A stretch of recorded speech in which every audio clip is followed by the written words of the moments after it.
Zdravo! Evo nešto zanimljivo. Yield farming. Kako nastaju DeFi prinosi i što zapravo plaćaš? O kriptovalutama.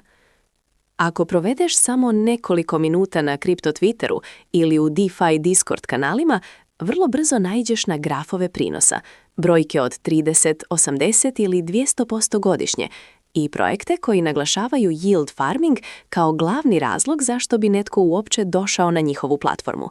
Mozak prirodno reagira na takve brojke.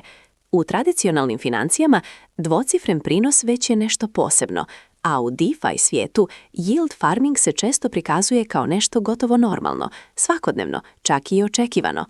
Upravo zato ova tema traži ozbiljniji pristup. Ako ne razumiješ zašto yield uopće postoji, tko ga plaća i kakva je struktura rizika ispod tih brojki, onda ne ulažeš u DeFi, nego samo juriš za obećanjima. Yield farming nudi visoke prinose, ali razumijevanje rizika je ključno.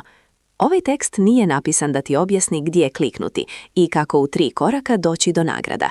Cilj je da yield farming prestane biti magična crna kutija i postane mehanizam koji možeš racionalno analizirati. Kad shvatiš kako se prinosi stvaraju, otkud dolaze i zašto se često brzo mijenjaju, dobit ćeš. Hvala što ste gledali. Pretplatite se za više sadržaja.